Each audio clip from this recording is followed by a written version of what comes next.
سورة البقرة مدنية. بسم الله الرحمن الرحيم. ألف لام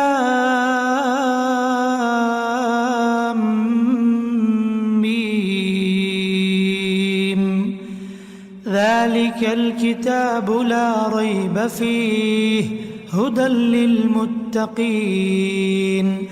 الذين يؤمنون بالغيب ويقيمون الصلاة ومما رزقناهم ينفقون والذين يؤمنون بما أنزل إليك وما أنزل من قبلك وبالآخرة هم يوقنون أولئك على هدى من ربهم وأولئك هم المفلحون. إن الذين كفروا سواء عليهم أأنذرتهم أم لم تنذرهم لا يؤمنون. ختم الله على قلوبهم وعلى سمعهم وعلى أبصارهم غشاوة ولهم عذاب عظيم. ومن الناس من يقول آمنا بالله وباليوم الآخر وما هم بمؤمنين يخادعون الله والذين آمنوا وما يخدعون إلا أنفسهم وما يشعرون. في قلوبهم مرض فزادهم الله مرضا ولهم عذاب أليم بما كانوا يكذبون. وإذا قيل لهم لا تفسدوا في الأرض قالوا إنما نحن مصلحون ألا إنهم هم المفسدون ولكن لا يشعرون. وإذا قيل لهم آمنوا كما آمن الناس قالوا أنؤمن كما آمن السفهاء ألا إنهم هم السفهاء ولكن لا يعلمون. وإذا لقوا الذين آمنوا قالوا آمنا وإذا خلوا إلى شياطينهم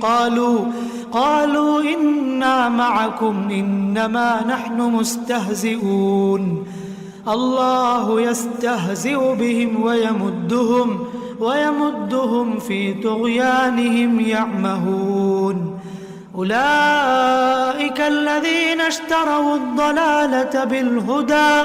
فما ربحت تجارتهم وما كانوا مهتدين. مثلهم كمثل الذي استوقد نارا فلما أضاءت ما حوله ذهب الله بنورهم وتركهم في ظلمات لا يبصرون. صم بكم عمي فهم لا يرجعون. أو كصيب من السماء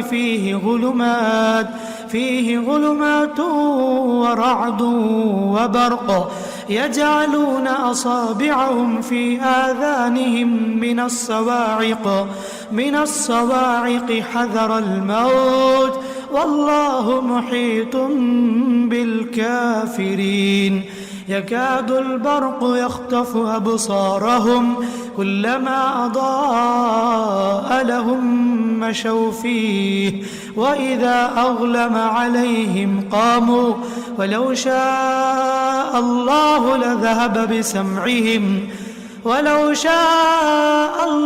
لذهب بسمعهم وأبصارهم إن الله على كل شيء قدير.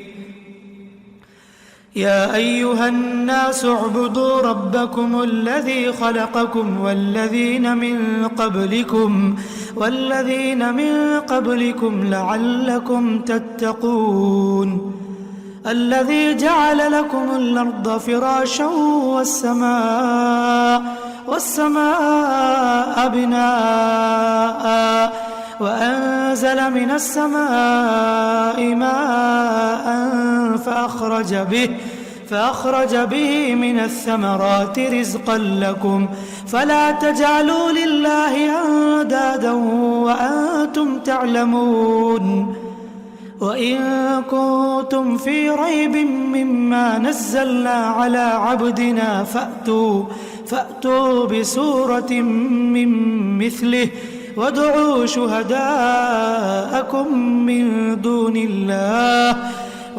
شهداءكم من دون الله إن كنتم صادقين فإن لم تفعلوا ولن تفعلوا فاتقوا النار التي وقودها الناس والحجارة أعدت للكافرين وبشر الذين آمنوا وعملوا الصالحات أن لهم جنات تجري من تحتها الأنهار كلما رزقوا منها من ثمرة رزقا قالوا هذا الذي رزقنا من قبل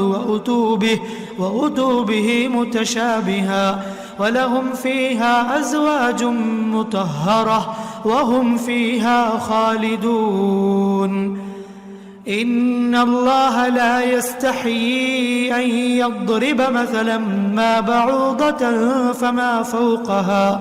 فأما الذين آمنوا فيعلمون أنه الحق من ربهم وأما الذين كفروا فيقولون ماذا أراد الله بهذا مثلا يضل به كثيرا ويهدي به كثيرا وما يضل به إلا الفاسقين الذين ينقضون عهد الله من بعد ميثاقه ويقطعون ما أمر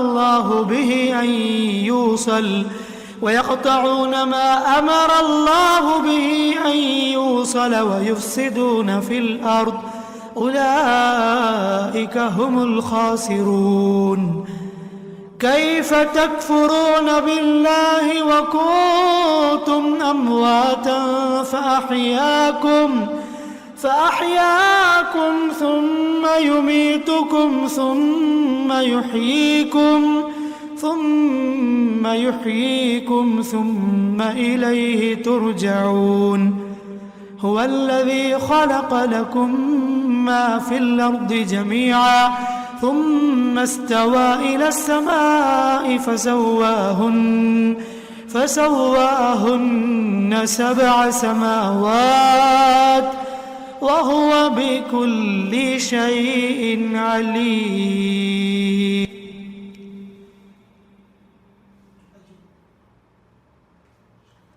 وإذ قال ربك للملائكة إني جاعل في الأرض خليفة قالوا أتجعل فيها من يفسد فيها ويسفك الدماء ونحن نسبح بحمدك ونقدس لك قال إني أعلم ما لا تعلمون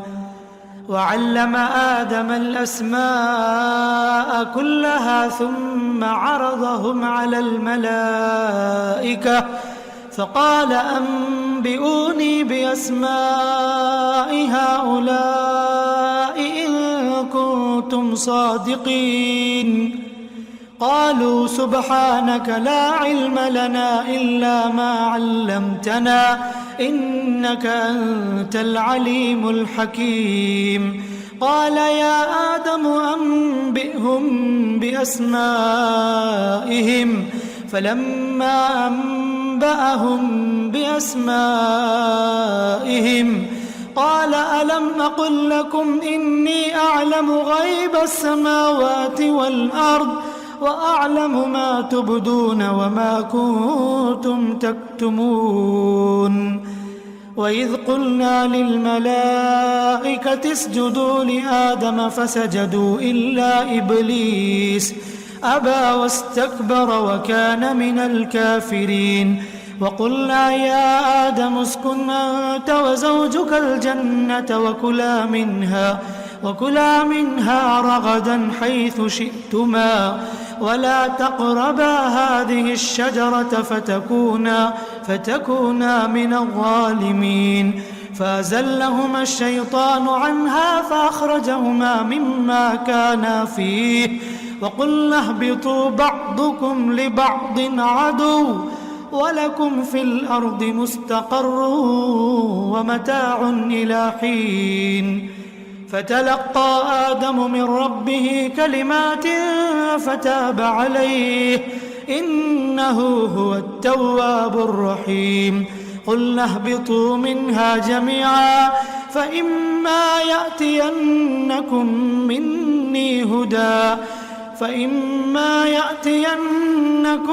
مني هدى فمن تبع هداي فلا خوف عليهم ولا هم يحزنون. والذين كفروا وكذبوا بآياتنا أولئك أصحاب النار هم فيها خالدون. يا بني إسرائيل اذكروا نعمتي التي أنعمت عليكم وأوفوا بعهدي أوف بعهدكم وإياي فارهبون. وآمنوا بما أنزلت مصدقا لما معكم ولا تكونوا أول كافر به ولا تشتروا بآياتي ثمنا قليلا وإياي فاتقون. ولا تلبسوا الحق بالباطل وتكتموا الحق وأنتم تعلمون. وأقيموا الصلاة وآتوا الزكاة واركعوا مع الراكعين. أتأمرون الناس بالبر وتنسون أنفسكم وأنتم تتلون الكتاب أفلا تعقلون. واستعينوا بالصبر والصلاة وإنها لكبيرة إلا على الخاشعين الذين يظنون أنهم ملاقو ربهم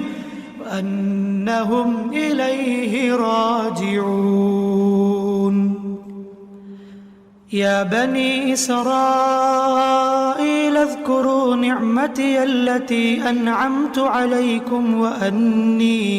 وأني فضلتكم على العالمين. واتقوا يوما لا تجزي نفس عن نفس شيئا ولا يقبل منها شفاعة ولا يؤخذ منها عدل ولا هم ينصرون. وإذ نجيناكم من آل فرعون يسومونكم سوء العذاب يذبحون أبناءكم ويستحيون نساءكم وفي ذلكم بلاء من ربكم عظيم. وإذ فرقنا بكم البحر فأنجيناكم وأغرقنا آل فرعون وأنتم تنظرون. وإذ واعدنا موسى 40 ليلة ثم اتخذتم العجل من بعده وأنتم ظالمون. ثم عفونا عنكم من بعد ذلك لعلكم تشكرون. وإذ آتينا موسى الكتاب والفرقان لعلكم تهتدون. وإذ قال موسى لقومه يا قوم إنكم ظلمتم أنفسكم باتخاذكم العجل فتوبوا إلى بارئكم فاقتلوا أنفسكم ذلكم خير لكم عند بارئكم فتاب عليكم إنه هو التواب الرحيم. وإذ قلتم يا موسى لن نؤمن لك حتى حتى نرى الله جهرة فأخذتكم الصاعقة وأنتم تنظرون ثم بعثناكم من بعد موتكم لعلكم تشكرون وظللنا عليكم الغمام وأنزلنا عليكم المن والسلوى كلوا من طيبات ما رزقناكم وما ظلمونا ولكن كانوا أنفسهم يظلمون وإذ قلنا ادخلوا هذه القرية فكلوا منها حيث شئتم رغدا وادخلوا الباب سجدا وقولوا حطة نغفر لكم خطاياكم وسنزيد المحسنين فبدل الذين ظلموا قولا غير الذي قيل لهم فأنزلنا على الذين ظلموا رجزا من السماء بما كانوا يفسقون وإذ استسقى موسى لقومه فقلنا اضرب بعصاك الحجر فانفجرت منه 12 عينا قد علم كل أناس مشربهم كلوا واشربوا من رزق الله ولا تعثوا في الأرض مفسدين وإذ قلتم يا موسى لن نصبر على طعام واحد فادع لنا ربك يخرج لنا مما تنبت الأرض من بقلها وقثائها وفومها وعدسها وبصلها قال أتستبدلون الذي هو أدنى بالذي هو خير اهبطوا مصرا فإن لكم ما سألتم وضربت عليهم الذلة والمسكنة وباءوا بغضب من الله ذلك بأنهم كانوا يكفرون بآيات الله ويقتلون النبيين بغير الحق ذلك بما عصوا وكانوا يعتدون إن الذين آمنوا والذين هادوا والنصارى والصابئين من آمن بالله واليوم الآخر وعمل صالحا فلهم أجرهم عند ربهم ولا خوف عليهم ولا هم يحزنون وإذ أخذنا ميثاقكم ورفعنا فوقكم الطور خذوا ما آتيناكم بقوة واذكروا ما فيه لعلكم تتقون ثم توليتم من بعد ذلك فلولا فضل الله عليكم ورحمته لكنتم من الخاسرين ولقد علمتم الذين اعتدوا منكم في السبت فقلنا لهم كونوا قردة خاسئين فجعلناها نكالا لما بين يديها وما خلفها وموعظة للمتقين وإذ قال موسى لقومه إن الله يأمركم أن تذبحوا بقرة قالوا أتتخذنا هزوا قال أعوذ بالله أن أكون من الجاهلين قالوا ادع لنا ربك يبين لنا ما هي قال إنه يقول إنها بقرة لا فارض ولا بكر عوان بين ذلك فافعلوا ما تؤمرون قالوا ادع لنا ربك يبين لنا ما لونها قال إنه يقول إنها بقرة صفراء فاقع لونها تسر الناظرين قالوا ادع لنا ربك يبين لنا ما هي إن البقرة تشابه علينا وإنا إن شاء الله لمهتدون قال إنه يقول إنها بقرة لا ذلول تثير الأرض ولا تسقي الحرث مسلمة لا شية فيها قالوا الآن جئت بالحق فذبحوها وما كادوا يفعلون وإذ قتلتم نفسا فادارأتم فيها والله مخرج ما كنتم تكتمون فقلنا اضربوه ببعضها كذلك يحيي الله الموتى ويريكم آياته لعلكم تعقلون ثم قست قلوبكم من بعد ذلك فهي كالحجارة أو أشد قسوة وإن من الحجارة لما يتفجر منه الأنهار وإن منها لما يشقق فيخرج منه الماء وإن منها لما يهبط من خشية الله وما الله بغافل عما تعملون أفتطمعون أن يؤمنوا لكم وقد كان فريق منهم يسمعون كلام الله ثم يحرفونه من بعد ما عقلوه وهم يعلمون وإذا لقوا الذين آمنوا قالوا آمنا وإذا خلا بعضهم إلى بعض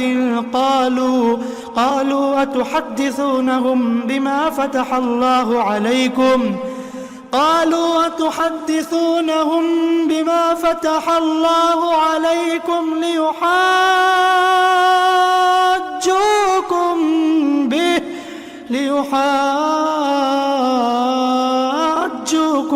به عند ربكم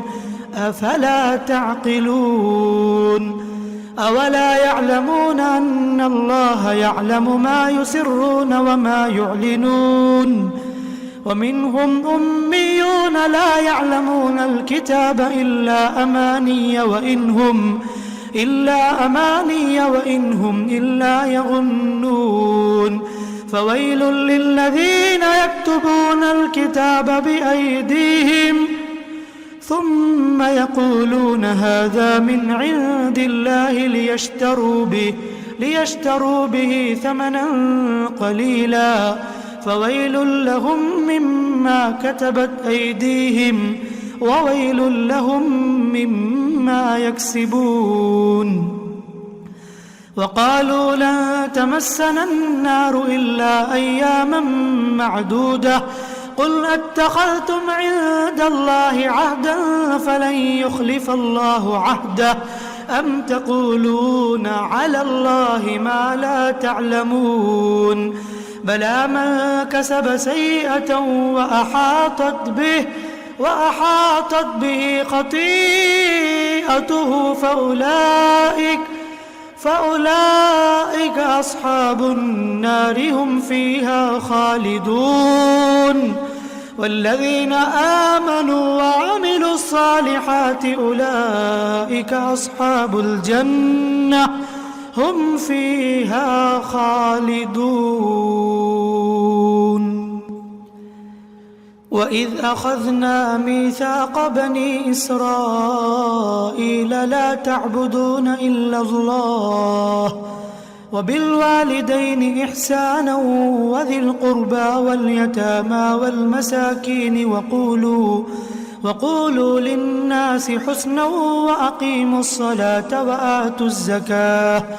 ثم توليتم إلا قليلا منكم وأنتم معرضون وإذ أخذنا ميثاقكم لا تسفكون دماءكم ولا تخرجون أنفسكم من دياركم ثم أقررتم وأنتم تشهدون ثم أنتم هؤلاء تقتلون أنفسكم وتخرجون فريقا منكم من ديارهم تظاهرون عليهم بالإثم والعدوان وإن يأتوكم أسارى تفادوهم وهو محرم عليكم إخراجهم أفتؤمنون ببعض الكتاب وتكفرون ببعض فما جزاء من يفعل ذلك منكم إلا خزي في الحياة الدنيا ويوم القيامة يردون إلى أشد العذاب وما الله بغافل عما تعملون أولئك الذين اشتروا الحياة الدنيا بالآخرة فلا يخفف عنهم العذاب ولا هم ينصرون ولقد آتينا موسى الكتاب وقفينا من بعده بالرسل وآتينا عيسى ابن مريم البينات وأيدناه بروح القدس أفكلما جاءكم رسول بما لا تهوى أنفسكم استكبرتم ففريقا كذبتم وفريقا تقتلون وقالوا قلوبنا غلف بل لعنهم الله بكفرهم فقليلا ما يؤمنون ولما جاءهم كتاب من عند الله مصدق لما معهم وكانوا من قبل يستفتحون على الذين كفروا فلما جاءهم ما عرفوا كفروا به فلعنة الله على الكافرين بئس ما اشتروا به أنفسهم أن يكفروا بما أنزل الله بغيا أن ينزل الله من فضله على من يشاء من عباده فباءوا بغضب على غضب وللكافرين عذاب مهين وإذا قيل لهم آمنوا بما أنزل الله قالوا نؤمن بما أنزل علينا ويكفرون بما وراءه وهو الحق مصدقا لما معهم قل فلم تقتلون أنبياء الله من قبل إن كنتم مؤمنين ولقد جاءكم موسى بالبينات ثم اتخذتم العجل من بعده وأنتم ظالمون وإذ أخذنا ميثاقكم ورفعنا فوقكم الطور خذوا ما آتيناكم بقوة واسمعوا قالوا سمعنا وعصينا وأشربوا في قلوبهم العجل بكفرهم قل بئس ما يأمركم به إيمانكم إن كنتم مؤمنين قل إن كانت لكم الدار الآخرة عند الله خالصة من دون الناس فتمنوا الموت إن كنتم صادقين ولن يتمنوه أبدا بما قدمت أيديهم والله عليم بالظالمين ولتجدنهم أحرص الناس على حياة ومن الذين أشركوا يود أحدهم لو يعمر 1000 سنة وما هو بمزحزحه من العذاب أن يعمر والله بصير بما يعملون قل من كان عدوا لجبريل فإنه نزله على قلبك بإذن الله مصدقا لما بين يديه وهدى وبشرى للمؤمنين من كان عدوا لله وملائكته ورسله وجبريل وميكال فإن الله عدو للكافرين ولقد أنزلنا إليك آيات بينات وما يكفر بها إلا الفاسقون أوكلما عاهدوا عهدا نبذه فريق منهم بل أكثرهم لا يؤمنون ولما جاءهم رسول من عند الله مصدق لما معهم نبذ فريق من الذين أوتوا كتاب الله وراء ظهورهم كأنهم لا يعلمون واتبعوا ما تتلو الشياطين على ملك سليمان وما كفر سليمان ولكن الشياطين كفروا يعلمون الناس السحر وما أنزل على الملكين ببابل هاروت وماروت وما يعلمان من أحد حتى يقولا إنما نحن فتنة فلا تكفر فيتعلمون منهما ما يفرقون به بين المرء وزوجه وما هم بضارين به من أحد إلا بإذن الله ويتعلمون ما يضرهم ولا ينفعهم ولقد علموا لمن اشتراه ما له في الآخرة من خلاق ولبئس ما شروا به أنفسهم لو كانوا يعلمون ولو أنهم آمنوا واتقوا لمثوبة من عند الله خير لو كانوا يعلمون يا أيها الذين آمنوا لا تقولوا راعنا وقولوا انظرنا واسمعوا وللكافرين عذاب أليم ما يود الذين كفروا من أهل الكتاب ولا المشركين أن ينزل عليكم من خير من ربكم والله يختص برحمته من يشاء والله ذو الفضل العظيم ما ننسخ من آية أو ننسها نأت بخير منها أو مثلها ألم تعلم أن الله على كل شيء قدير ألم تعلم أن الله له ملك السماوات والأرض وما لكم من دون الله من ولي ولا نصير أم تريدون أن تسألوا رسولكم كما سئل موسى من قبل ومن يتبدل الكفر بالإيمان فقد ضل سواء السبيل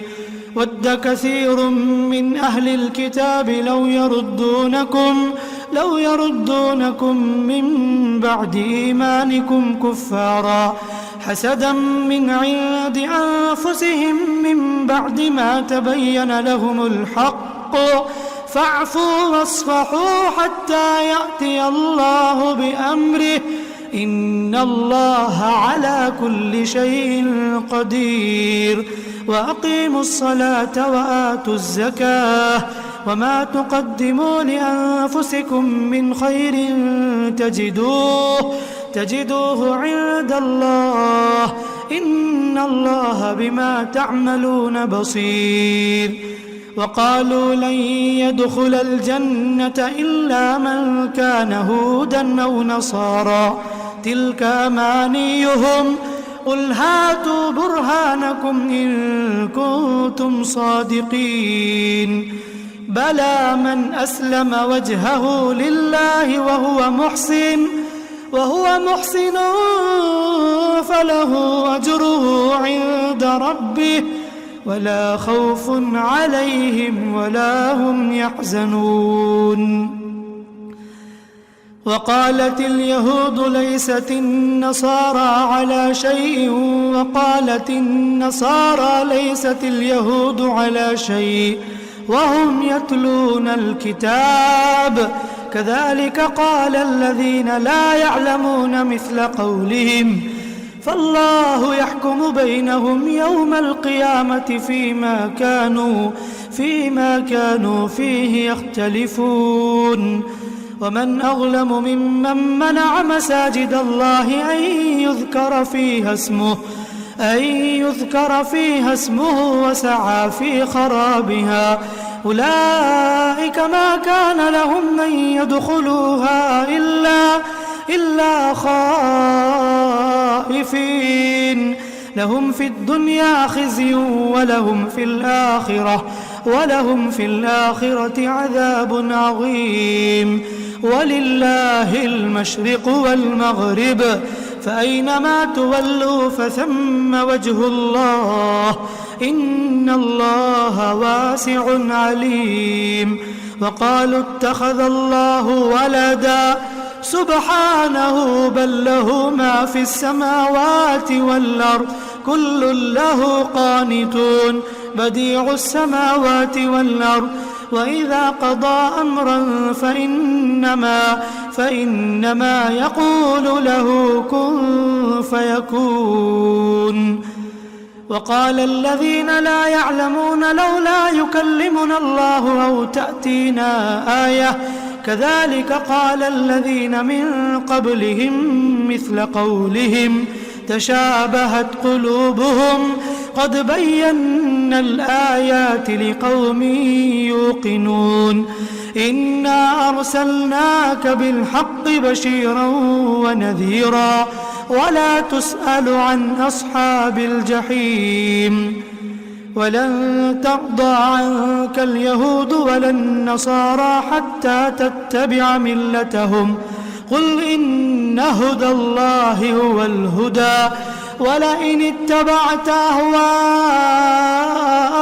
بعد الذي جاءك من العلم ما لك من الله من ولي ولا نصير الذين آتيناهم الكتاب يتلونه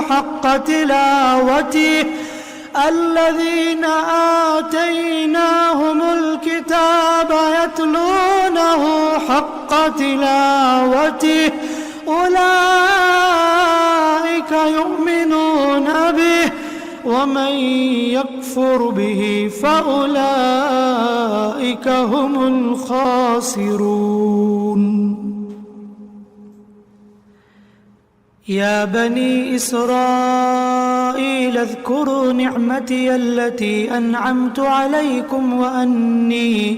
وأني فضلتكم على العالمين واتقوا يوما لا تجزي نفس عن نفس شيئا ولا يقبل منها عدل ولا تنفعها شفاعة ولا هم ينصرون وإذ ابتلى إبراهيم ربه بكلمات فأتمهن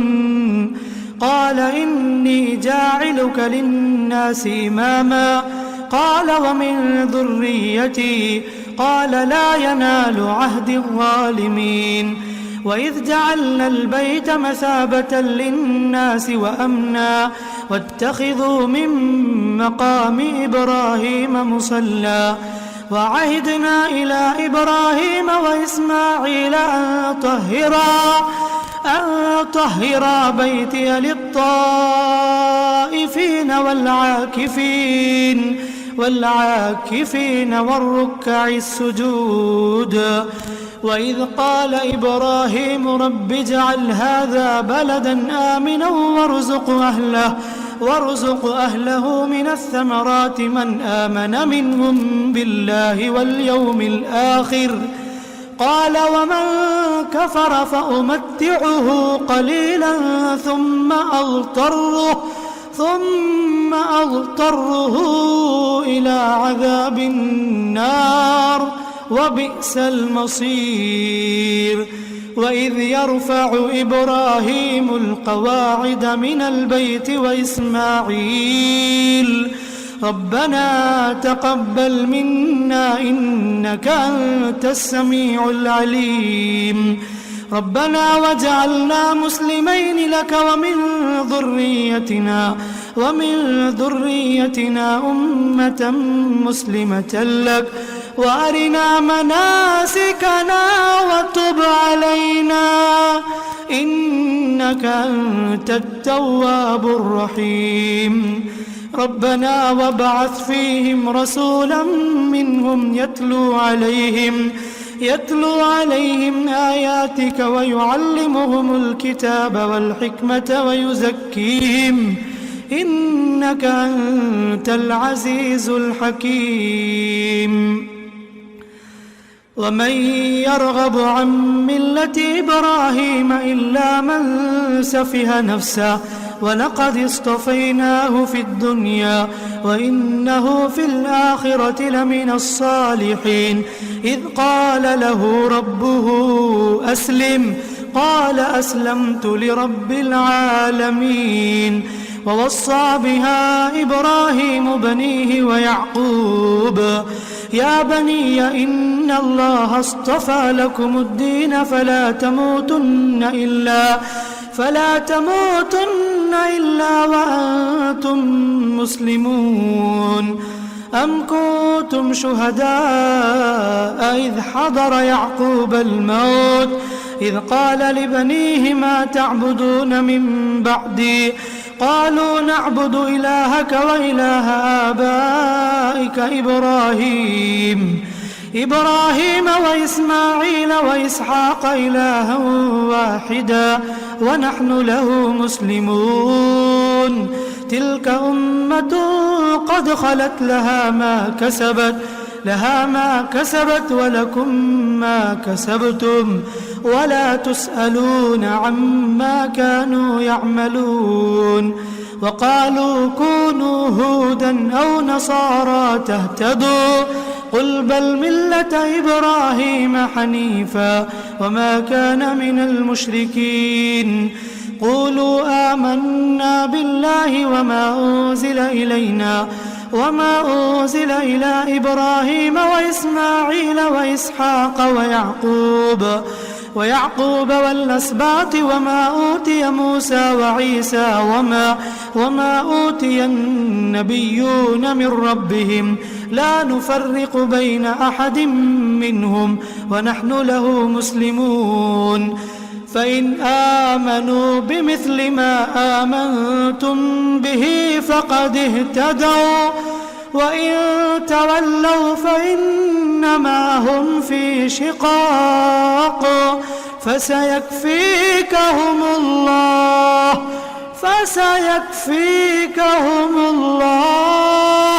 وهو السميع العليم صبغة الله ومن أحسن من الله صبغة ونحن له عابدون قل أتحاجوننا في الله وهو ربنا وربكم ولنا أعمالنا ولكم أعمالكم ونحن له مخلصون أم تقولون إن إبراهيم وإسماعيل وإسحاق ويعقوب والأسباط كانوا هودا أو نصارى قل أأنتم أعلم أم الله ومن أظلم ممن كتم شهادة عنده من الله وما الله بغافل عما تعملون تلك أمة قد خلت لها ما كسبت ولكم ما كسبتم ولا تسألون عما كانوا يعملون.